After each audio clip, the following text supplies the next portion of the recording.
Science के exam में आज से सिर्फ और सिर्फ 30 डेज ही बचे हैं और जिसको देखो बस वो एक ही बात कह रहा है कि जिसने कुछ भी नहीं पढ़ा वो लास्ट के 10 साल पुराने प्रीवियस ईयर कर लो और तुम लोग पास हो जाओगे। तू पास हो जाएगा। यार मुझे एक लॉजिकल आंसर देना और बड़ा सोच समझ के जवाब देना। मान लो तुम प्रीवियस ईयर करके गए और एग्जामिनर ने थोड़ा सा क्वेश्चन का फॉर्मेट बदल दिया, क्या वो क्वेश्चन तुमसे सॉल्व होगा? तो आंसर है नहीं। कुछ समझ क्यों नहीं आ रहा? यार इसका मतलब साफ है कि प्रीवियस ईयर उतना ही इंपॉर्टेंट है जितना कि हमारे लिए कौन सा। बच्चों आज पूरे दिल से बता रहा हूं, ये लेक्चर पूरे 70 डेज के बाद अपलोड हो रहा है। पूरे 2.5 महीने से इस सीरीज पे काम हो रहा था, क्योंकि जब ये लेक्चर अपलोड होंगे एग्जाम टाइम पे तो मैं बस ये चाहता था कि बच्चे का एक भी क्वेश्चन ऐसा ना हो जो वो एग्जाम में ये कह दे कि मैं पढ़कर नहीं गया, मुझसे सॉल्व नहीं हुआ। क्योंकि ये रिजल्ट सिर्फ तेरा नहीं है, इस बार तेरे भैया का भी है।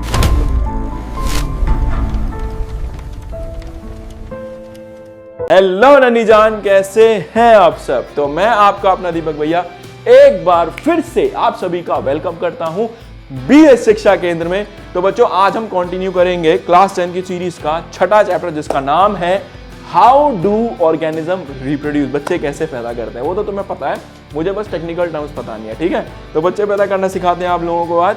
ठीक है, चलो शुरू करते हैं। तो देखो इससे पहले वाले चैप्टर जिसने नहीं पढ़े मेरे भाई वो पढ़ लेना। 20-25 मिनट लगाएंगे, पूरा चैप्टर खत्म कर देंगे, ज्यादा टेंशन मत लिया करो। छोटा सा चैप्टर है, इंटरेस्टिंग सा चैप्टर है, आधे ज्यादा तुम लोगों को आता है, क्विक रिवीजन करते हैं, बढ़िया बढ़िया। ठीक है, चलो तो शुरू करते हैं फटाफट से। देखो सबसे पहले आता है कि what do you mean by reproduction. अब आधे बच्चों को ना एक डाउट आता है यार चैप्टर शुरू करने से पहले कि भाई मैंने तो सब पढ़ लिया, मेरे को रिवीजन करनी है। कर लो यार revision, quick revision point of view से। आधे बच्चे कहेंगे कि भैया मैंने अभी तक कुछ भी नहीं पढ़ा है, क्या मैं इसको पढ़ सकता हूं? तो जीरो से पढ़ोगे तो वो जीरो से दिखाई देगा, तो समझ में आएगा। टेंशन मत लो, इतना कोई खतरनाक चीज नहीं पढ़ाने वाला। जीरो से पढ़ाऊंगा, पर जो रिवीजन कर रहे हैं उनको लगेगा रिवीजन हो रही है, और जो शुरू से कर रहे हैं उनको लगेगा कि हाँ भाई चीजें हमारी मक्खन क्लियर हो गई है। तो टेंशन मत ले यार, बिल्कुल छोटी जिंदगी, इसमें इतना तनाव लेते हो तुम लोग। ठीक है, चलो शुरू करते हैं। तो सबसे पहले आता है कि what do you mean by reproduction. भैया रिप्रोडक्शन का मतलब होता है giving birth to young ones. अपने ही जैसों को जन्म देना क्या कहलाता है? रिप्रोडक्शन कहलाता है। बात समझ में आई? अरे बच्चों को पैदा करना सीधा क्या कहता है? रिप्रोडक्शन कहलाता है। अब रिप्रोडक्शन क्यों जरूरी है? भैया रिप्रोडक्शन इसलिए जरूरी है, अगर बच्चे पैदा नहीं करोगे धरती पे आबादी खत्म हो जाएगी, इस गोला पे कोई ना बचने वाला। बात समझ में आई? तो इस गोला पे इंसानों को लगातार बनाए रखने के लिए अपने लोग को क्या जरूरी है रे? अपने लोग को रिप्रोडक्शन करना जरूरी है। रिप्रोडक्शन का मतलब ये नहीं है कि सिर्फ मजा आता है तो बच्चे पैदा करने, ना ना ना ना, गोला पे, इस गोला पे बच्चे बने रहे इसलिए रिप्रोडक्शन जरूरी है। तो इसको लिखेंगे कैसे? It enhance the continuity of life. तो भैया कॉन्टिन्यूटी ऑफ लाइफ के लिए जरूरी है। अब बच्चे पैदा हम दो तरीके से करते हैं। मुझे पता है तुम्हारे मन में तो आ रहा होगा कि बच्चे तो एक ही तरीके से होते हैं, ऐसा नहीं है मेरे बच्चे दो तरीके से पैदा होते हैं। ठीक है, तो पहला कौन सा है? एसेक्सुअल, और दूसरा कौन सा है? सेक्सुअल। तो ध्यान समझना कि दो तरीके से कौन कौन से तरीके से बच्चे पैदा होते हैं, एसेक्सुअल और सेक्सुअल। ध्यान से समझने की कोशिश करना। देखो सबसे पहले बताता हूं एसेक्सुअल। एसेक्सुअल के अंदर सिर्फ और सिर्फ एक ही पेरेंट की इन्वॉल्वमेंट होगी। जैसे मैंने बोला मेरे को बच्चा पैदा करना है, मैंने बोला तथास्तु, बच्चा पैदा हो गया। बात समझ में आएगी नहीं आई?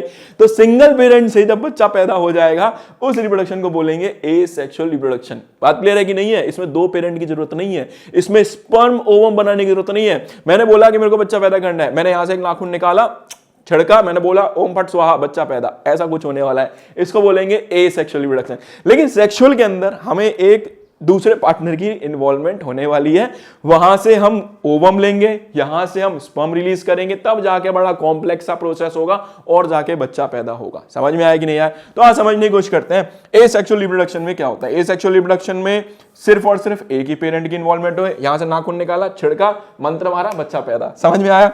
अगला, यहां पे कोई गैमेट्स नहीं चाहिए, मंत्र से बच्चा पैदा होता है। अगला, अब सही मजाक कर रहा हूं, कहीं सही में मंत्र लिख कर आ जाओ कि पेपर में लिख दो कि बच्चा पैदा होने के लिए मंत्र की रिक्वायरमेंट है। भाई ऐसा मत करियो यार, ठीक है? मजाक कर रहा हूं, कहीं सही में लिख दो, ठीक है? आधे बच्चों का कोई भरोसा नहीं है, ये भी लिख सकते हैं तुम लोग। अगला देखो, ऑफस्प्रिंग आर जनरली आइडेंटिकल। अब इसमें क्या होता है कि जो बच्चे पैदा होंगे ना वो एकदम हूबहू मेरे जैसे नहीं, जो पैदा कर रहा होगा एसेक्सुअली उसके जैसे होंगे, बिल्कुल एग्जैक्ट कॉपी होंगे। आप पता नहीं लगा सकते हो कि ये पापा है, ये मम्मी है, ये बेटा है, ऐसा कुछ पता नहीं चलता, सिमिलर होते हैं। और जब बिल्कुल सिमिलर होते हैं नन्ही जान, तो उस चीज को शब्द यूज करते हैं क्लोन। क्या यूज करेंगे रे? किलोन। क्या यूज करेंगे? किलोन। किलोन, ठीक है? It is usually a fast process, ये बहुत तेज होता है। मंत्र मारने में कितनी देर लगेगी? 2 मिनट, ठीक है। Common in unicellular organism and simple organism, ये ज्यादातर किस ऑर्गेनिज्म में होता है? जो सिंगल सेल ऑर्गेनिज्म होता है ना, वो इसी तरीके से अपने बच्चों को जन्म देते हैं। फॉर एग्जाम्पल अमीबा हो गया, हाइड्रा हो गया, पढ़ने वाले डिटेल में। अब आ जाओ सेक्सुअल में। इसमें बहुत खतरनाक प्रोसेस है, इसमें बहुत सदियों की मेहनत लगती है। पहले आपको बड़ा किया जाता है, फिर आपकी शादी वादी करी जाती है, फिर कन्या ढूंढी, नहीं पहले कन्या ढूंढी जाती है, शादी तो बाद में होगी। पहले कन्या ढूंढी जाती है, फिर मिलाप कराया जाता है, फिर मंत्र मारे जाते हैं, और तब जाके बड़ी समस्या के बाद फ्री में लोगों को दावत खिलाई जाती है ना, समझ लो ना, बहुत पैसा खर्च किया था, तब जाके एक बच्चा पैदा किया जाता है। तो बहुत खतरनाक प्रोसेस है, इसमें ऐसा कुछ नहीं है, इसमें मंत्र से काम चलता है। अब देखो सेक्सुअल रिप्रोडक्शन में क्या होता है। सेक्सुअल रिप्रोडक्शन में 2 पेरेंट की इन्वॉल्वमेंट है, मेल और फीमेल दोनों चाहिए भैया, इसमें एक अकेले से कुछ नहीं होगा, ठीक है, अकेले ट्राई भी मत करना। इन्वॉल्वमेंट क्या होता है? इसमें स्पर्म ओवम दोनों लगते हैं।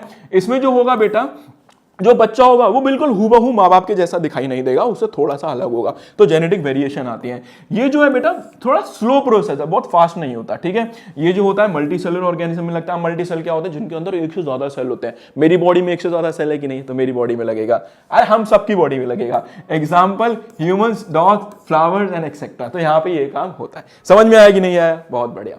चलिए अब आगे चलते हैं। Importance of variation. भैया ये वेरिएशन का क्या मतलब है? बेटा वेरिएशन का मतलब है बदलाव, वेरिएशन का मतलब है चेंजेस, जो एक पीढ़ी से दूसरी पीढ़ी में आते हैं। ये एसेक्सुअल में नहीं होता। क्यों? एसेक्सुअल में तो अरे मेरे जैसा ही है ना, तो उसमें कहां चेंज आएगा, बट सेक्सुअल में होगा। क्यों? क्योंकि सेक्सुअल में एक पीढ़ी से दूसरी पीढ़ी जब बनती है तो वो पक्का कुछ ना कुछ अलग होती है, तो वेरिएशन सेक्सुअल में आती है, एसेक्सुअल में नहीं आती, ठीक है। अब समझते हैं वेरिएशन का क्या मतलब है। देखो मान लो ये हमारी कहीं से हमने पकड़ ली कन्या, और ये हमने कहीं से पकड़ लिया लांगुरा।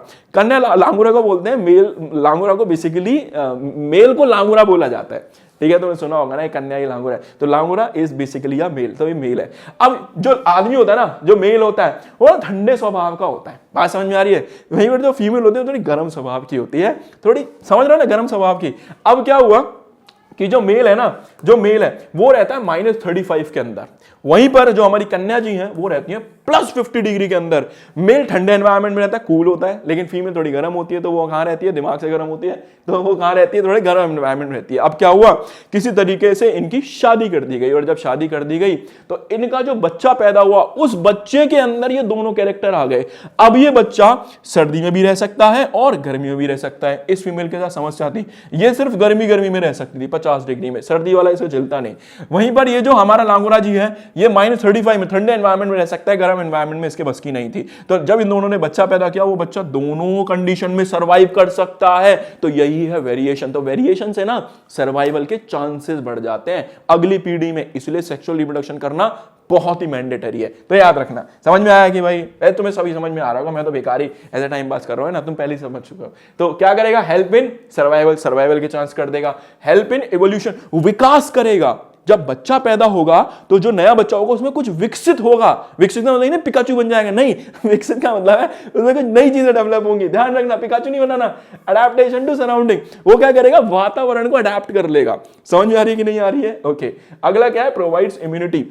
मान लो हमारे ये जो माँ बाप है, ये जो मम्मी है, इसकी इम्यूनिटी थोड़ी ठीक है, ये एक वायरस से लड़ सकती है। ये जो फादर है, ये एक बैक्टीरिया से लड़ सकते हैं। अब जब बच्चा पैदा होगा वो वायरस से भी लड़ लेगा और बैक्टीरिया से भी लड़ लेगा, तो इम्यूनिटी बढ़ जाती है। तो याद रखिएगा, समझ में आया? और ये सारा काम कराने के पीछे एक बहुत ही शानदार चीज काम करती है, जिसको बोलते हैं डना। क्या बोलते हैं? डना। डना नहीं है बेटा, डीएनए है, डीएनए, डना नहीं है। Deoxy ribo nucleic acid. तो याद रखना, डीएनए काम करता है इस चीज के पीछे। समझ में आया ये कन्या लांगुरा की कहानी? ओके, चलिए आगे चलते हैं। अब देखो भैया, एसेक्सुअल रिप्रोडक्शन के क्या क्या मेथड्स है। कहने का मतलब वो अब जो हमने मंत्र मारा ना, ऐसे वो नाखून छिड़का स्वाहा, तो वो उस मेथड, उसमें जो मंत्र है बेसिकली, जो हम कौन कौन से मंत्र से बच्चा पैदा कर सकते हैं, वो ये सारे मंत्र हैं। समझ में आया? ये मतलब नाखून तो छिड़क दिया, अब छिड़कने के बाद मंत्र भी तो मारने। सिर्फ एक ही मंत्र थोड़ी ना मारेंगे। मान लो मेरे को लड़का बनाना है, मेरे एक मंत्र लड़का बन गया, मैंने लड़की बनानी है तो दूसरा मंत्र मारना पड़ेगा ना, आधे। तो ध्यान रखना, एसेक्सुअल में ना अलग अलग तरीके से रिप्रोडक्शन होती है। पहला होता है बाइनरी फ्यूजन। दिख रहा है तुम लोगों को ये लाल colour, I love yellow colour, तो हम येलो यूज करेंगे, ठीक है। अगला होता है बडिंग, तीसरा होता है फ्रेगमेंटेशन, चौथा होता है रीजनरेशन, पांचवा होता है स्पोर फॉर्मेशन, और छठा होता है वेजिटेटिव प्रोपगेशन। इन सारे मेथड से हम लोग क्या कर सकते हैं? बच्चे पैदा कर सकते हैं। देखो सबसे पहले क्या था? Binary fusion. इसमें क्या होगा? ये एक ऑर्गेनिज्म है, इसको बोलते हैं अमीबा। ये अमीबा पानी में रहता है, ठीक है। अब ये क्या करेगा, जब इसको बच्चे पैदा करने होते हैं तो ये अपनी बॉडी के 2 टुकड़े कर देता है। ले भैया 2 टुकड़े कर दिए, देखा 2 टुकड़े कर दिए, एक सेल अलग हो गया, एक सेल अलग हो गया, दोनों अलग हो गए। पेरेंट से 2 बच्चे बन गए, इसने अपनी बॉडी के टुकड़े कर दिए और टुकड़े करते 2 बच्चों का जन्म हो गया। तो दिमाग लगाना, क्या कभी ये सेल मरता है? क्या कभी ये सेल मरता है ना? तो ये सेल जो होते हैं ना इमॉर्टल होते हैं, ये मरते नहीं है जल्दी। क्यों? क्योंकि ये अपनी बॉडी के टुकड़े कर देते हैं, नए रूप बना देते हैं। अब तुम सोचोगे भैया ये मर जाएगा, ऐसा थोड़ी ना होता। क्या करेगा, ये भी 2 टुकड़े करेगा। मतलब ये जो पापा जी है ना, ये इन बच्चों में समा जाएंगे और 2 बच्चे ही बन जाएंगे। तो ऐसा कुछ कहानी होती है बाइनरी फिशन के अंदर। तो दे आर इमॉर्टल। एग्जाम्पल याद रखना, अमीबा और बैक्टीरिया। और एक एग्जाम्पल लिख दे रहा हूं, वो है लीशमानिया। कौन सा? लीशमानिया। मैनीमानिया, लीशमानिया। समझ में आ रही है? मैं नहीं मानना तो लीशमानिया है, तो याद रखना। अगला क्या है? फ्रेगमेंटेशन नहीं, अगला क्या है? बडिंग। देखो तो इसमें बडिंग नहीं लिखा क्या? अरे लिखा तो है। अगला क्या है? बडिंग। अब देखो बडिंग क्या करता है, ये एक ऑर्गेनिज्म है जो पानी में पाया जाता है, ठीक है। इसको बोलते हैं बडिंग, तो इसको बोलते हैं हाइड्रा। ये जो ऑर्गेनिज्म है ना, इस ऑर्गेनिज्म का बड़ा सुंदर सा नाम है हाइड्रा। क्या नाम है? हाइड्रा। ये जब बच्चे पैदा करता है तो ये क्या करता है, अपने साइड में यहां से ऐसे एक नई चीज प्रकट करता है। तो ऐसे बोलता है कि प्रकट हो, और जैसे वो नई चीज प्रकट होती है वो धीरे धीरे निकलना चालू होती है। और उसके बाद जब उसे लगता है कि अब ये बहुत बड़ी हो गई है तो कहता है अब हट जा साइड से, बहुत दिक्कत हो रही है मेरे को, मेरे पेट में दर्द हो रहा है, तो काट देता है। यहां से काटने के बाद वो अलग हो जाता है, ये अलग हो जाता है, हो गया बच्चा पैदा। कितनी देर लगाई बच्चा पैदा करने में? तो ऐसा करता है। तो यहां से एक छोटी सी आउटग्रोथ निकालता है, इसको बोलते हैं बड। क्या बोलेंगे? बड। बात समझ में आएगी नहीं है? वो बड धीरे से यहां से क्या हो जाएगा, डिटैच हो जाएगा और आगे चल के एक नया हाइड्रा जन्म हो जाएगा। खत्म हो गया बडिंग। तो बडिंग किस में दिखाई देता है? ईस्ट और हाइड्रा में। एग्जांपल्स आर मैंडेटरी, भूलिए मत मेरे भाई, ठीक है। अगला देखो रीजनरेशन। रीजनरेशन का मतलब होता है कितना भी काट दो छाट दो दोबारा से तैयार हो जाएगा। काटना है छाटना है दोबारा नया हो जाएगा। तो प्लेनेरिया ऐसा ही दिखाई देता है, ये भी पानी में पाया जाता है। तो अब आप क्या करेंगे, अगर इसको आपको मान लो मैंने कहा आज साले तेरे को छोड़ूंगा नहीं, आज तेरे इतने टुकड़े करूंगा, कह रहा कर ले दम है तो काट के दिखा। कह रहा जो तैयार रहता है काट के दिखा। मैंने इसको काटना चालू करा, काटना चालू करा। जितने हिस्सों में काटा उतने प्लेनेरिया नए तैयार हो जाते हैं, उतने प्लेनेरिया नए रेडी हो जाते हैं। इसको बोलते हैं रीजनरेशन। अब भैया ऐसा क्यों हुआ? क्योंकि बेटा इसके अंदर रीजनरेटिंग सेल्स हैं। कौन से सेल्स हैं? रीजनरेटिंग सेल्स हैं। वो रीजनरेटिंग सेल्स क्या करते हैं? नए प्लेनेरिया को जन्म देने का काम चालू कर देते हैं, नया प्लेनेरिया बना देते हैं। तो अगर इसकी एक आंख भी काट दी ना तो नया प्लेनेरिया बन जाएगा। बड़ा कमाल का ऑर्गेनिज्म है। अब आप सोचेंगे भैया हमारे शरीर में होता है क्या? हाँ हमारे शरीर में भी होता है, लेकिन कहां पे होता है? हमारी बॉडी में एक सेल है जिसका नाम है लीवर। क्या नाम है? लीवर। लीवर का मतलब जिगर का टुकड़ा। तो हमारे जिगर का टुकड़ा है, अगर उसके टुकड़े कर दिए तो बेटा नया जिगर का टुकड़ा दोबारा रेडी हो जाएगा, नया लीवर रेडी हो जाएगा। तो याद रखना, ठीक है। अगला क्या है? फ्रेगमेंटेशन। देखो फ्रेगमेंटेशन कौन करता है? फ्रेगमेंटेशन एक खास तरह की काई है, एल्गी है, जिसका नाम है स्पायरोगायरा। क्या नाम है? स्पायरोगायरा। ये भी पानी में पाई जाती है। अब ये स्पायरोगायरा क्या करती है, जब इसको ग्रो करना होता है तो अपने छोटे छोटे टुकड़े कर देती है, फिर टुकड़े कर देती है, और जो टुकड़े होते हैं वो धीरे धीरे समय के साथ बड़े होते हैं, और बड़े होने के बाद एक नई एल्गी का जन्म हो जाता है। आई होप क्लियर हो गया होगा। आ जाओ भैया, स्पोर फॉर्मेशन बड़ी इंटरेस्टिंग कहानी है, और ये कौन शो करता है? फंगस या फिर ब्रेड माउथ। और मैं इसका एग्जाम्पल बता रहा हूं, पेपर में पूछा गया है, और वो फंगस है राइजोपस। कौन सा?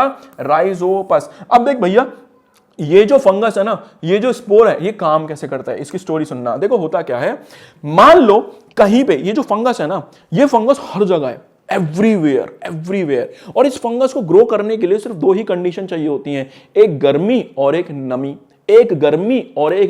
अगर ये 2 कंडीशन मिल गई, गर्म हवा मिल गई और थोड़ी सी एटमॉस्फेयर में नमी मिल गई, ये बहुत तेजी से ग्रो करेगा, एकदम फैलता हुआ ग्रो करेगा। समझ में? अभी बताऊंगा, टेंशन मत ले। अब क्या हुआ, यहां से कहीं से फंगस आया, फंगस ने क्या करा, जाकर ब्रेड के ऊपर लैंड कर गया। किसके ऊपर? ब्रेड के ऊपर। और ब्रेड के ऊपर इसको गर्मी भी मिल गई और नमी भी मिल गई। अब इसने देखा मौका अच्छा, इसने क्या करा, बच्चे पैदा करना चालू करा, दर बच्चे पैदा करता रहा। इतने बच्चे पैदा कर दिए कि उन बच्चों ने पूरी ब्रेड का नाश कर दिया, पूरी ब्रेड खा गए। गए, 1 इंच नहीं छोड़ी। अब क्या हुआ, जब पूरी ब्रेड खा जाओगे, इतनी बड़ी आबादी कर दोगे, तो उनके लिए कुछ बचेगा आने वाली पीढ़ी के लिए? कुछ भी नहीं बचा। तो अब इस फंगस को लगा कि भैया मेरी आबादी तो गई, मेरी आबादी तो खत्म। तो इसने एक प्लान बनाया। इसने प्लान ये बनाया कि एक काम करते हैं, अपने बच्चों को बचाने के लिए एक थैली निकालते हैं अपने शरीर में से। तो इन्होंने क्या करा, एक गुब्बारा से निकालना चालू कर दिया और उस गुब्बारे में अपने बच्चे भरना चालू करा। ले बच्चे गए, बच्चे ये बच्चे, लेकिन उन बच्चों का ना रूप अलग था, उनका अलग था, ठीक है। तो उन्होंने क्या करा, जब इनको लगा कि ब्रेड के अंदर सारा न्यूट्रिशन खत्म हो गया है और अब भैया मेरी कॉलोनी पूरी बर्बाद हो जाएगी, मेरा जो पूरा वंश है वो खत्म हो जाएगा, तो इन्होंने क्या करा, इस तरीके से एक गोला सा स्ट्रक्चर निकाला जिनको बोलते हैं फ्रूटिंग बॉडीज। और इन फ्रूटिंग बॉडीज के अंदर अपने बच्चे भरना शुरू कर दिया और उन बच्चों को नाम दिया गया स्पोर। क्या नाम दिया? स्पोर। ये बच्चे भरे हुए हैं। अब जिस थैली के अंदर वो बच्चे भरे, उस थैली को बोलते हैं स्पोरेंजिया। क्या बोलेंगे? स्पोरेंजिया। तो बेसिकली क्या कर रहे हैं, उस थैली के अंदर वो बच्चे भर रहे हैं स्पोरेंजिया के अंदर।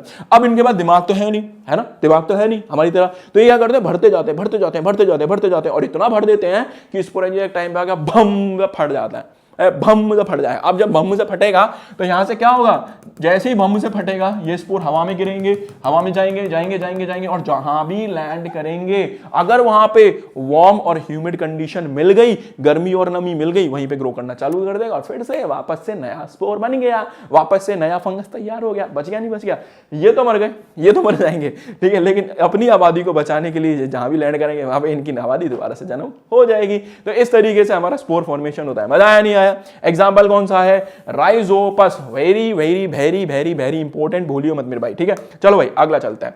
अब देखो वेजिटेटिव प्रोपगेशन क्या होता है।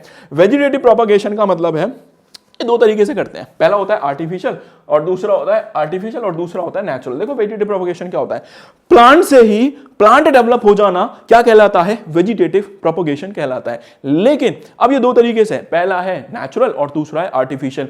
एक पौधा है, इस पौधे को बोलते हैं ब्रायोफाइलम। दिख रहा है भैया ये ब्रायोफाइलम? पता है इसको हिंदी में क्या बोलते हैं? हम बताऊंगा, हंसोगे। इस पौधे का नाम है पत्थर चट्टा। तो इस पौधे का दूसरा नाम है पत्थर चट्टा। इसको हिंदी में लेमन की लैंग्वेज में बोलते हैं। लेमन की लैंग्वेज मतलब आम जो लोग होते हैं ना वो बोलते हैं, इसको पत्थर चट्टा बोलते हैं।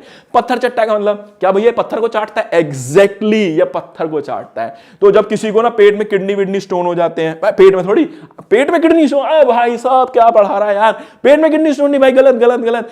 किडनी में जब स्टोन हो जाते हैं तो उस समय पे इस पौधे को हम लोग क्या करते हैं, उस बच्चे को देते हैं, ठीक है। तो ये क्या करता है, धीरे धीरे जाके उसके स्टोन्स को धीरे धीरे साफ करना चालू कर देता है, इसलिए इसको पत्थर चट्टा का नाम दिया गया है और इसका साइंटिफिक नेम क्या है? ब्रायोफाइलम। अब देखो ब्रायोफाइलम में क्या होगा, यहां से छोटी छोटी लीव्स निकलना शुरू हो जाती हैं और ये नेचुरली हो रहा है, मतलब प्लांट से ही प्लांटराइज हो रहा है।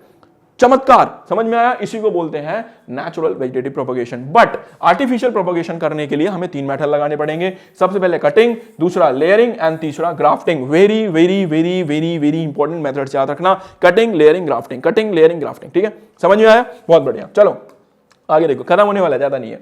अगला देखो, कटिंग क्या होता है। मान लीजिए आपने सुना होगा, बहुत बार सुना होगा कि मान लो मेरे को किसी को ये रोज डे पोज डे आ रहे हैं, चले गए, ऐसे कुछ है ना, अभी सीजन चल रहा है, रोज डे है ना, और क्या है हग डे, और क्या है वो टेडी डे, ऐसे ही। तो अभी रोज डे के टाइम में ना बहुत सारी रोज की कमी हो जाएगी। तो मैंने सोचा कि मैं एक काम करता हूँ यार, बाहर से खरीदने से बढ़िया है यार, जो 5 रुपए का रोज है यार वो 100 रुपए का दे रहा है, मैं सोचा घर में ही उगा लेता हूँ, है ना। तो मैंने क्या करा, कहीं से गया और गार्डनर जो होते हैं ना, जो गार्डनिंग करते हैं, मैं वहां से चोरी चोरी एक टहनी काट के ले आया और उस टहनी को अपने ही गमले में लगा दिया। और जैसे ही लगाया, वहां से कुछ समय के बाद नए रोज आने शुरू हो गए। माना इनमें 3-4 महीने लगे, कोई बात नहीं, 3-4 महीने बाद मना लूंगा रोज डे। वैसे ही यार समझ रहे हो ना, अपनी जिंदगी ऐसा कोई खास तो है नहीं कि आज ही मनाना है, 3-4 महीने बाद मना लेंगे, कोई दिक्कत नहीं है, पर मनाएंगे जरूर, ठीक है। तो ये रोज डे हो गया। तो कटिंग में क्या करना है, यहां से काटना है, काटने के बाद यहाँ पौधा लगाना है और लगाने के बाद यहाँ पे दोबारा से हमारा नया पौधा ग्रो हो जाएगा। This called cutting. एग्जाम्पल क्या लिखा हुआ है, रोज लिखा हुआ है और मनी प्लांट लिखा हुआ है। अगला देखो ग्राफ्टिंग में क्या होता है। बेटा होता क्या है, ग्राफ्टिंग में मेरे पास ना 2 अलग अलग पौधे हैं, मैं ये चाहता हूं कि मैं इन दोनों के पौधों के कैरेक्टर को किसी भी तरीके से मिक्स कर दूं। तो मिक्स करने के लिए मैं यहां पे ऑब्लिक कट लगाता हूं, इसकी स्टेम में, उसकी स्टेम में ऑब्लिक कट लगाता हूं और दोनों को ऐसे लेके जोड़ देता हूं। और जोड़ने के बाद यहां बटर पेपर से रैप कर देता हूं, मतलब लपेट देता हूं। और जब बटर पेपर से लपेटूंगा ना, तो इसमें क्या होगा, कुछ समय के बाद ये आपस में ज्वाइन हो जाएंगे और ज्वाइन होने के बाद ये पूरे दोनों के कैरेक्टर आपस में मिक्स हो जाएंगे और फिर एक पौधा तैयार होगा, हाइब्रिड पौधा तैयार होगा। तो याद रखना इस टेक्निक को बोलते हैं ग्राफ्टिंग। तो ग्राफ्टिंग में इस तरीके से हम ग्राफ्ट तैयार करते हैं, ऑब्लिक कट्स लगाते हैं और दो अलग अलग टहनियों को जोड़ देते हैं। Example mango and Apple. अगला देखो लेयरिंग में क्या होता है। लेयरिंग में क्या होगा, जो ये प्लांट है इसकी प्लांट की जो स्टेम है वो जमीन को टच करेगी और जैसी जमीन को टच करेगी वहां से नई रूट्स अराइज होना शुरू हो जाएंगी और वहां से एक फिर नए पौधे का जन्म होगा। Example jasmine and strawberry. अब भैया इनके एडवांटेजेस क्या है, देखो एडवांटेजेस बहुत सिंपल है, ये एक बहुत फास्ट मेथड है। दूसरा इसके अंदर ना सीड की रिक्वायरमेंट नहीं है, ऐसा नहीं है कि हमें बीज कंपलसरी है, मेरे को बीज लगाना पड़ेगा, ऐसे कोई कंपलसरी नहीं है। तो याद रखना ये इनके एडवांटेजेस हो गए। समझ में आया कि नहीं आया, और ये इकोनॉमिकली फीजिबल भी बहुत आसान है। अगला देखो sexual reproduction in flowering plant. देखो इंसानों को तो समझ में आता था कि अंधेरी रात थी तू मेरे साथ थी, है ना, ऐसे। तो ये तो सेक्सुअल तो समझ में आता है इंसानों का। फ्लावर ये प्लांट कैसे करते होंगे, प्लांट भी गाना गाते होंगे कि अंधेरी रात थी तू मेरे साथ थी। नहीं, ऐसा नहीं होता कि ऐसा देखा कि रात का मौसम बड़ा सुहाना है कि सारे पेड़ सो चुके हैं, चलो चलते हैं, अब मौका बढ़िया बच्चे पैदा करके आते हैं ना, ऐसा नहीं होता। ठीक है, तो देखो ये कैसे बच्चे पैदा करते हैं। इनके पास बच्चे पैदा करने के लिए ना एक बड़ा खास तरीके की बॉडी है, इसको बोलते हैं फ्लावर। जैसे मान लो मैं फूल हूं और मेरे पास मेरे रिप्रोडक्टिव ऑर्गन्स लगे हुए हैं, ठीक है, टेस्टिस हो गया, पेनिस हो गया। इसी तरीके से ये फूल है, फूल के अंदर उनके जो रिप्रोडक्टिव ऑर्गन्स है वो लगे हुए हैं। कौन कौन से हैं, मेल की बात कर रहा हूं, वो कौन कौन से हैं, एंथर, और दूसरा कौन सा है, फिलामेंट। ये मेल की बॉडी में हो गए। सिमिलरली जो फूल है वो फीमेल की बॉडी है और उसके अंदर जो रिप्रोडक्टिव ऑर्गन है वो कौन से हैं, वो है उनका स्टिग्मा, स्टाइल और ओवरी। आया समझ में। तो ये जो फूल है ना ये बॉडी है और उनके रिप्रोडक्टिव ऑर्गन्स हैं। अब ध्यान से देखो, इसी बॉडी के अंदर दोनों रिप्रोडक्टिव ऑर्गन लगे हुए हैं और जब दोनों रिप्रोडक्टिव ऑर्गन लगे होते हैं तो इस कंडीशन को बोला जाता है बेटा बायसेक्सुअल फ्लावर। क्या बोलेंगे, बायसेक्सुअल। बाय का मतलब दो, सेक्सुअल का मतलब सेक्स, एक ही बॉडी में दो सेक्स। याद रखना, आसान है कि नहीं है, समझ में आया कि नहीं आया। अब ध्यान सुनना, जो मेल रिप्रोडक्टिव ऑर्गन है उसका दूसरा नाम है स्टेमन। क्या नाम है, स्टेमन। अब स्टेमन में एक होता है एंथर और दूसरा होता है फिलामेंट। देखो नन्ही जान, समझना, ध्यान से समझना, हंसी मजाक छोड़ दो थोड़ी देर, नहीं तो पिटाई लगा दूंगा, समझना ध्यान से, ठीक है। हाँ, तो ये क्या हो गया, एंथर, और ये क्या हो गया, फिलामेंट। अब ये यहां से जैसे टेस्टिस स्पर्म निकालते हैं वैसे ही ये यहां से स्पर्म नहीं निकालता, ये यहां से पॉलन ग्रेन्स निकालता है। समझ में आया, तो ये क्या निकालेगा, पॉलन ग्रेन्स। कोई प्रॉब्लम, ये पॉलन ग्रेन जैसे स्पर्म जाते हैं किसके अंदर, विजाइना के अंदर, ये पॉलन ग्रेन जाएंगे स्टिग्मा के ऊपर। बस इतनी सी कहानी है। पॉइंट क्लियर होता है कि नहीं होता है, ओके नन्ही जान। आगे देखो, फीमेल रिप्रोडक्टिव ऑर्गन। जो फीमेल रिप्रोडक्टिव ऑर्गन है वो तीन चीज से मिलकर बनता है। स्टिग्मा मार रही है स्टाइल, किसके लिए, ओवरी के लिए। तो स्टिग्मा मार रही है स्टाइल किसके लिए, ओवरी के लिए। तो स्टिग्मा क्या करता है, स्टिग्मा जैसे ही पॉलन ग्रेन गए यहां पे लैंड करेंगे, तो लैंडिंग प्लेटफॉर्म है, उस पे जाके ऐसे लैंड करते हैं, landing platform. Stigma is the landing platform. अब ये जो स्टाइल है ये क्या करेगा, इस स्टिग्मा को, अरे हट बे, ये स्टिग्मा को किससे जोड़ देगा, ओवरी से जोड़ देगा। तो स्टाइल क्या करेगा, इन दोनों को जोड़ने का काम करेगा।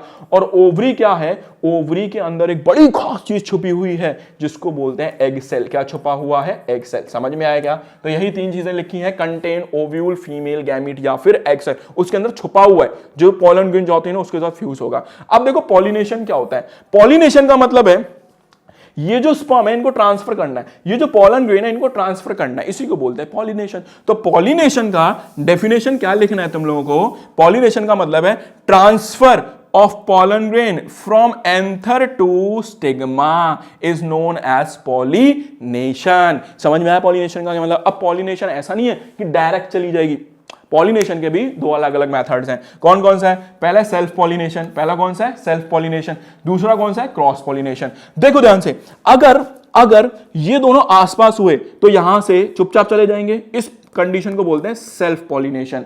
बट अगर समहाउ ऐसा हुआ कि एक फूल यहां लगा हुआ है और दूसरा फूल यहां लगा हुआ है, बोलो समझ में आया कि नहीं आया, और इस फूल में सिर्फ और सिर्फ फीमेल पार्ट है, मेल नहीं है, और इधर हमारे पास मेल पार्ट है, तो क्या ये यहां से नॉर्मली चले जाएंगे, नहीं जाएंगे।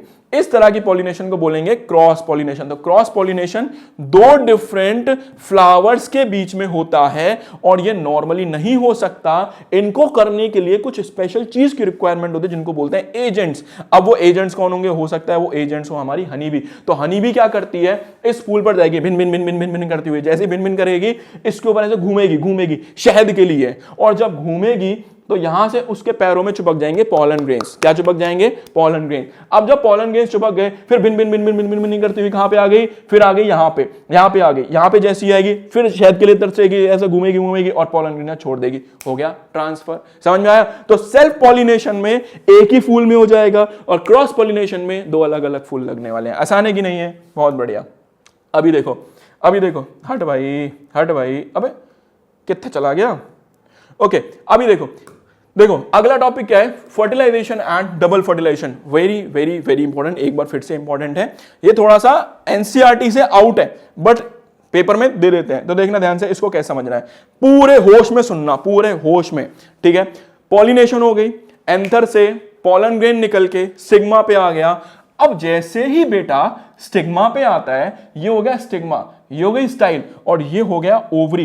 ओवरी के अंदर एक बड़ी खास चीज छुपी हुई है, इसको बोलते हैं ओव्यूल। और उस ओव्यूल के भी अंदर एक चीज छुपी हुई है जिसको बोलते हैं एग सेल। बोल समझ में आया? ये है तेरी मेन चीज, एग सेल। जो ओवरी के अंदर ओव्यूल बैठा है और उस ओव्यूल के अंदर बैठा है एग सेल। अब क्या हुआ?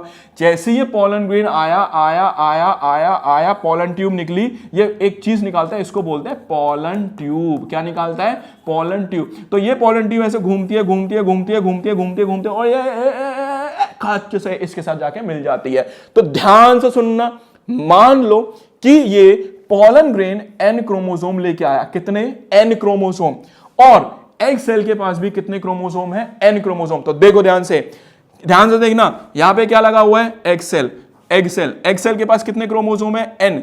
ये क्या आया? Pollen tube. पॉलन ट्यूब के पास भी कितने क्रोमोसोम है? एन। जल्दी बता, एन और एन मिलके क्या बनाएंगे? 2n।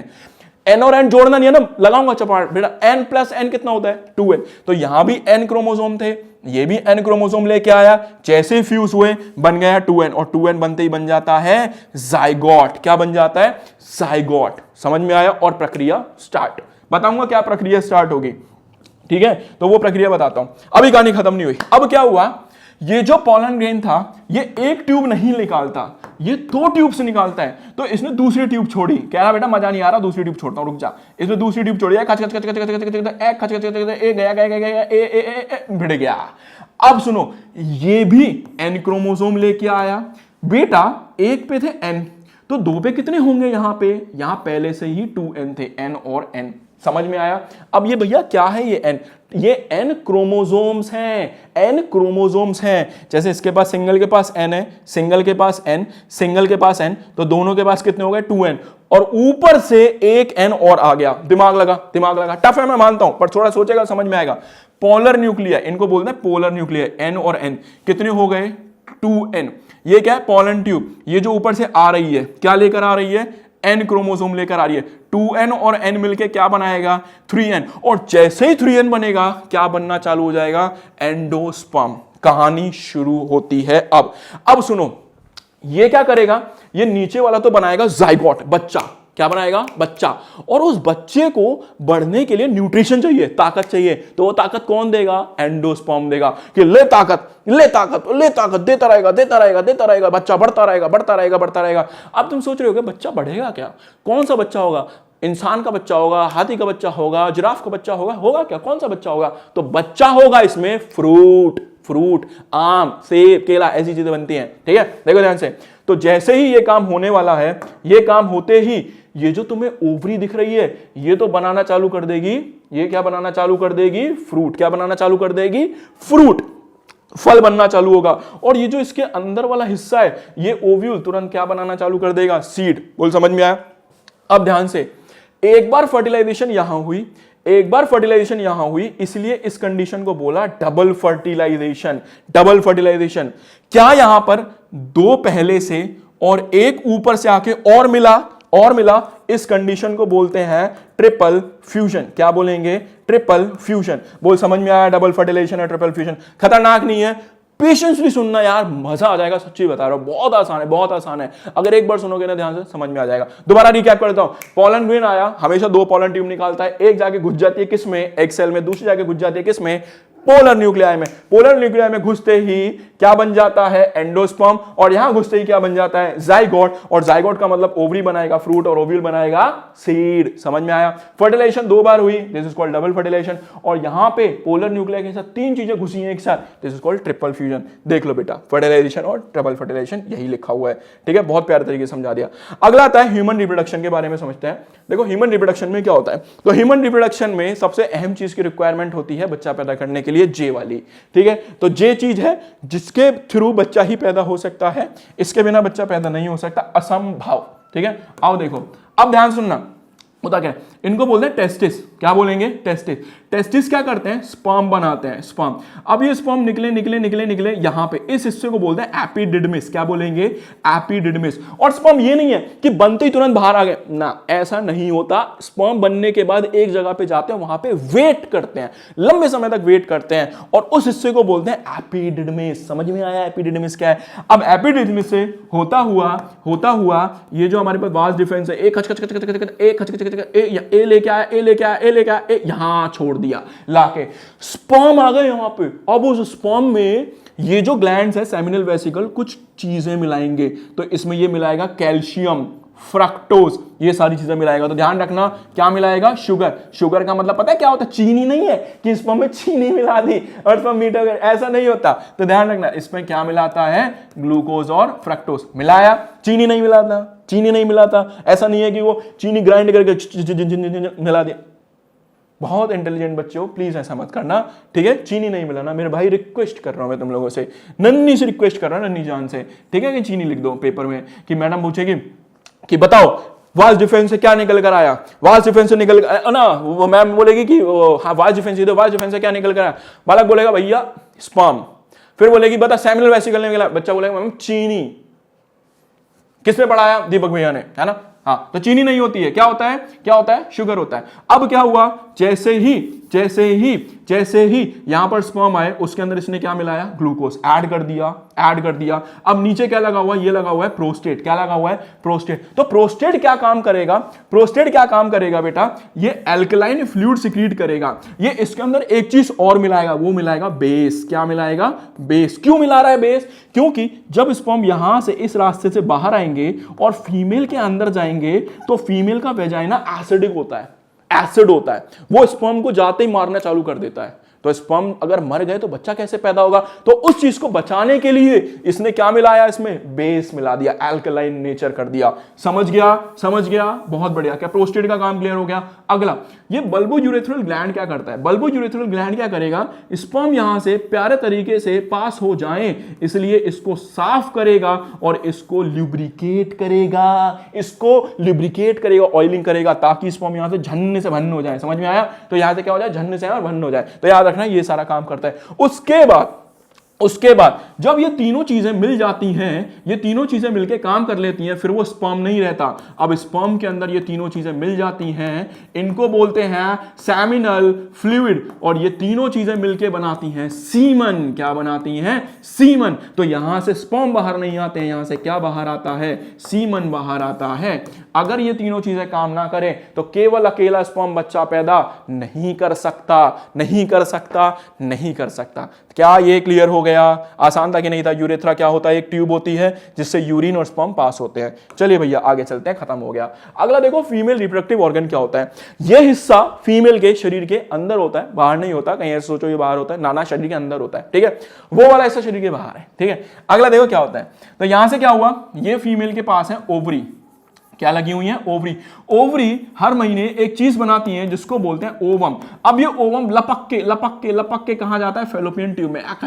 एक यहां गया, और जैसे यहां पे जाएगा, यहां जाने के बाद वेट करता है। क्या करता है, वेट करता है कि आए, शायद स्पर्म आ जाए, मेरे को फ्यूज कर दे, मेरे साथ मिल जाए तो मैं बच्चा बना दूंगा, ठीक है। जब ये प्रक्रिया हो रही होती है, जब ये सोच रहा होता है, तो उस समय पे यहां पे धीरे धीरे ब्लड जमा होता है, धीरे धीरे ब्लड जमा हो रहा होता रहा है। भैया क्यों हो रहा होता है? ये सोच के जमा हो रहा होता है कि अगर स्पर्म फ्यूज हो गया तो मुझे बच्चा बनाना पड़ेगा और उस बच्चे को न्यूट्रिशन देना पड़ेगा, तो वो न्यूट्रिशन कहां से लेगा? यहां से लेगा। अरे समझ में आया कि नहीं आया? बट अर्ली एज में किसी की शादी नहीं होती है, और जब नहीं होती है तो स्पर्म कहता अब मैं थक गया, अब साला ओवम स्पर्म नहीं आया है, ओवम थक गया, तो ओवम कहता एक काम करते हैं, अपने रास्ते से अपने घर चलते हैं। तो ये आया खच खच खच, फिर से यहाँ आया, इसने फिर 2-3 दिन वेट किया, नहीं आया, और जब नहीं आया तो ये ओवम नीचे शेड हो गया। किसके साथ में? इस जितना भी ब्लड था इसके साथ में नीचे शेड हो गया। तो याद रखना, यूट्रस क्या है? मां का गर्भ कहलाता है, जहां पे बेबी रिसाइड करता है। वेजाइना क्या है? ये वो रीजन है जहां पे इंटरकोर्स का मतलब सेक्सुअल कॉन्टैक्ट होता है और स्पर्म यहां से अंदर जाते हैं। ये सर्विक्स क्या है? ये एक पतला सा रास्ता है बच्चे आने का जो इसको सर्विक्स बोलते हैं। आसानी समझ में आया कि नहीं यार? तो दोबारा बता देता हूं, अगर एग फर्टिलाइज हो गया, अगर एग फर्टिलाइज हो गया तो ये तो फिर मां से जुड़ जाएगा, मां से जुड़ जाएगा, और जुड़ने को बोलेंगे इम्प्लांटेशन। और अगर एग फर्टिलाइज नहीं हुआ तो ये दोनों चीजें यहां शेड हो जाएंगी और क्या आने चालू हो जाएंगे? पीरियड्स आने चालू हो जाएंगे, जिसको बोलते हैं मेंस्ट्रुअल साइकिल। क्या बोलेंगे? Menstrual cycle. पूरी राम कहानी यही थी यार। चलो अब देखो फर्टिलाइजेशन क्या होता है। फर्टिलाइजेशन का मतलब है ये बैठा हुआ था फैलोपियन ट्यूब में ओवम, यहां से आ गया स्पर्म। बहुत ध्यान से सुनना, आधे नालायकों को यही नहीं पता है कि ये कहानी क्या है, ठीक है। और जैसे ही फ्यूज हुआ तो एक कंडीशन बनती है, इसको बोलते हैं जाइगोट। क्या बोलते हैं? जाइगोट। फ्यूज होते ही जाइगोट। अब ये जाइगोट से एक से जैसे ही 2 सेल बने, इसको बोल देते हैं तुरंत एम्ब्रियो। क्या बोल देते हैं? एम्ब्रियो। फिर 2 से 4, 4 से 6, 6 से 8, 8 से 10, 10 से सैकड़ों, सैकड़ों से 2 सैकड़ों, तो ऐसे चलते हैं और क्या बन जाता है? फीटस। क्या बन जाता है? फीटस। दोबारा बता रहा हूं, स्पर्म ओवम मिला, जाइगोट बना, जाइगोट ने डिवीजन शुरू करी, क्या बना मेरे भाई? एम्ब्रियो बना, एम्ब्रियो ने क्या बनाया? फीटस बनाया। This is called fertilisation. समझ में आया? हाँ। अगला देखो, खत्म हो गया चैप्टर। अगला क्या है? इम्प्लांटेशन। इम्प्लांटेशन का मतलब क्या है? बच्चे का मां से जुड़ना इज नोन एज इम्प्लांटेशन। समझ में आया? जब बच्चा मां से जुड़ रहा होता है, जब बच्चा मां से जुड़ रहा होता है तो उस कंडीशन में ये देखो, ये तो बच्चा जुड़ गया, यहां पे एक बैरियर क्रिएट हो जाता है और इस बैरियर को बोलते हैं प्लेसेंटा। क्या बोलेंगे? प्लेसेंटा। अब ये प्लेसेंटा क्या करेगा? मां के खून को और बच्चे के खून को मिक्स नहीं होने देगा।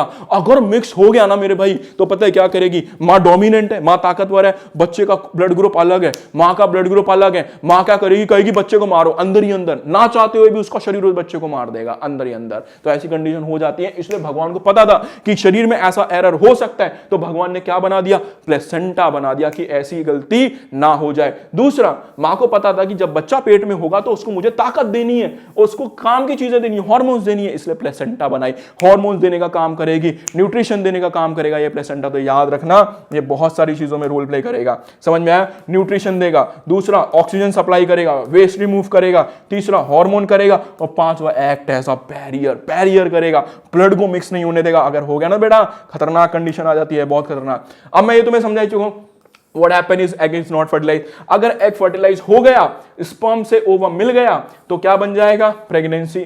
ठीक है। जब फीमेल को पहली बार पीरियड्स आते हैं, उस कंडीशन को बोलते हैं, लिखा है मीनार्क बोलते हैं।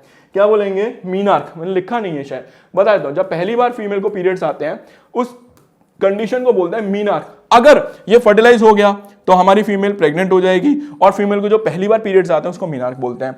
40 से 50-55 साल की उम्र होती है, पीरियड्स फीमेल को आना बंद हो जाते हैं। पीरियड्स आना बंद हो जाए, इसका मतलब अब ओवम नहीं है, अब फीमेल चाहकर ही प्रेग्नेंट नहीं हो सकती। तो इस कंडीशन को बोलते हैं मीनोपॉज। तो याद रखना, मीनोपॉज होती है। अगर फीमेल प्रेग्नेंट नहीं हुई तो उसको क्या आने चालू हो जाएंगे? Menstrual cycle. बहुत बार आया पेपर में, बहुत बार आया। अगला देखो, रिप्रोडक्टिव हेल्थ क्या होता है यार। देखो अब क्या है, ये एक ऐसी एज है एडोलसेंस की, इसमें ना चाहते हुए भी तुम गलतियां करते हो। बात समझ में आई कि नहीं आई? तो उस गलतियों से बचाने के लिए मैंने कुछ मेथड्स बना दिए भाई तुम्हारे लिए। मैंने नहीं बनाए, गवर्नमेंट ने कुछ मेथड्स बना दिए कि तुम्हें ये प्रॉब्लम ना हो जाए, तो तुम्हें अवेयर करना है। इसको बोलते हैं रिप्रोडक्टिव हेल्थ। समझ में आया? आदमी को मानसिक, सोशली, इमोशनली तरीके से फिट करना है। ठीक है। तो अब हमारे पास क्या होता है? सबसे पहला था STD, सेक्सुअली ट्रांसमिटेड डिजीज। हमने क्या करा? सेक्सुअल कॉन्टैक्ट तो बना लिया, लेकिन हमें ये नहीं पता था कि वहां से बीमारियां भी आती हैं। बीमारियां 2 तरीके की हैं, पहला है बैक्टीरियल और दूसरा दूसरा है वायरल। समझ में आया? अब देखो बैक्टीरियल में क्या आता है, बैक्टीरियल में आता है साइफिलिस। पेपर में एमसीक्यू में आएगा, ऑप्शन दे देंगे कि एक बैक्टीरिया एक वायरल है, छांट के बता दे कौन सा है। तो बैक्टीरिया में कौन सा है, साइफिलिस और गोनोरिया। अब देख साइफिलिस में क्या होगा, कॉज पेन वाइल यूरिनेटिंग। जब सुसु जाओगे ना सुसु, तो सुसु में क्या होगा, वहां से पेन होना शुरू हो जाएगा, यूरिन में पेन होगा और वहां से पस निकलेगा। अब बोले पस क्या होता है, वो देखा जैसे कोई फुंसी उंसी हो जाती है तो पुच्छ से फोड़ते हो तो एक व्हाइट कलर का कुछ निकलता है, उसको बोलते हैं पस। तो यूरिन में पस आना शुरू हो जाएगा। प्रॉब्लम तो नहीं है किसी को? गुड, ठीक है। तो याद रखना, बता देना, इसका समाधान बताऊंगा फिर, ठीक है। तो ये क्या है, भगवान ने कहा करे ऐसे किसी को, तो साइफिलिस, ठीक है। अगला क्या है, गोनोरिया। तो गोनोरिया क्या होता है, गोनोरिया में क्या हो जाएगा, सोर्स डेवलप हो जाएंगे। कहां पे, जेनाइटल एरियाज में बहुत पेन करेंगे भाई साहब, इसको बोलते हैं साइफिलिस।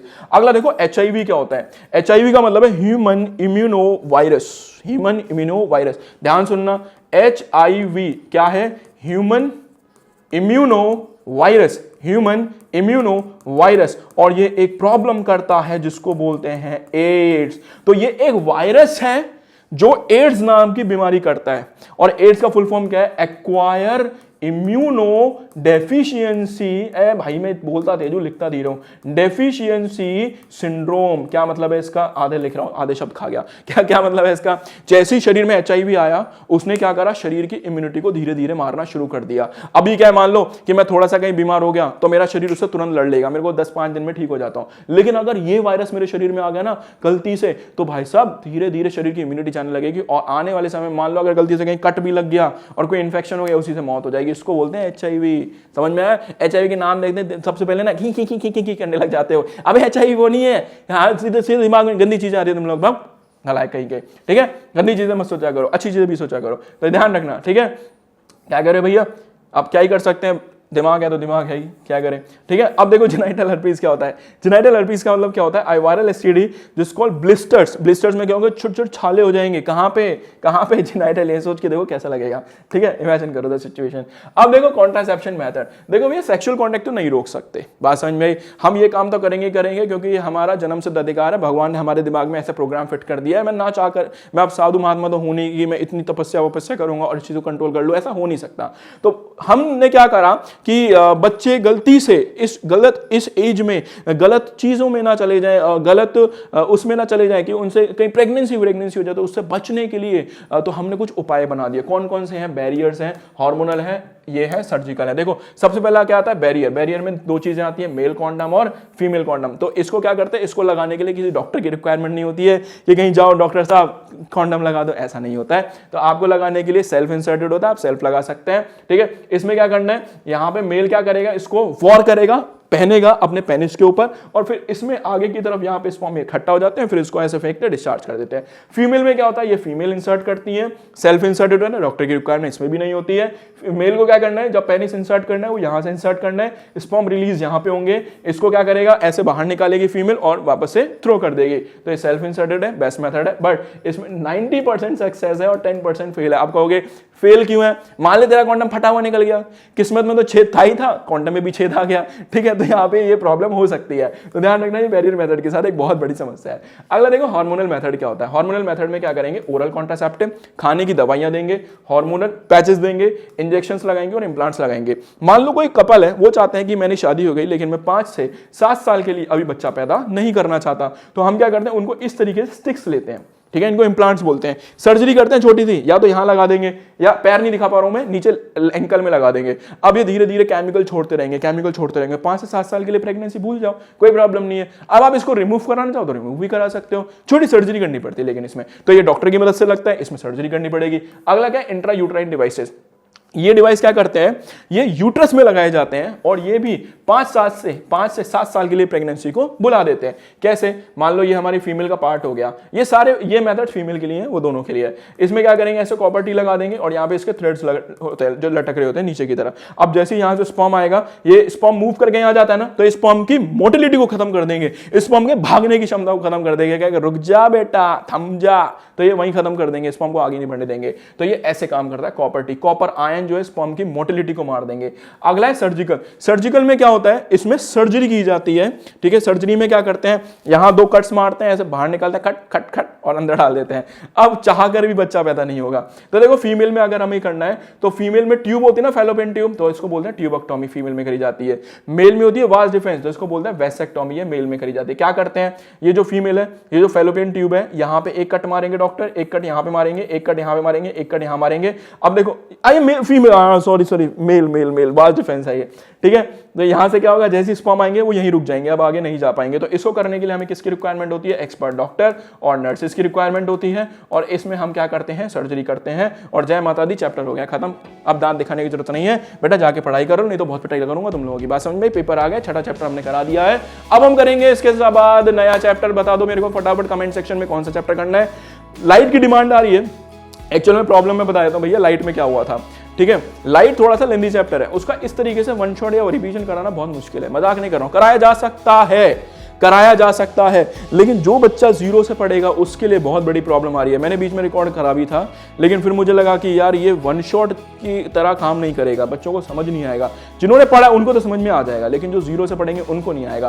तो इसलिए वो थोड़ा सा स्किप हो गया, पर 2-3 दिन में मैं उसको अपलोड करने के लिए ट्राई कर रहा हूँ कि बेस्ट से बेस्ट दे दूँ, कि किसी तरीके से वन शॉट रिवीजन भी हो जाए और तुम्हारा काम भी चल जाए। तो टेंशन मत लो यार, छोटी जिंदगी, हंसते रहो, मुस्कुराते रहो, पढ़ते रहो, खूब स्वस्थ रहो और बिंदास दूसरों को टेंशन देते रहो। टेंशन लेना नहीं, ओनली टेंशन देने का। बात समझ में आई? जब तक तेरा भाई है, घबराने का कुछ नहीं। कोई कमेंट कर देना, कोई प्रॉब्लम हो तो I will always there for you, ठीक है। तो चलो, अब इंग्लिश बहुत अच्छी बोली मैंने, ठीक है। चलो अब मिलेंगे आप सभी से नेक्स्ट लेक्चर में, तब तक अपना ध्यान रखना, तब तक bye bye, see you soon, bye bye बच्चों।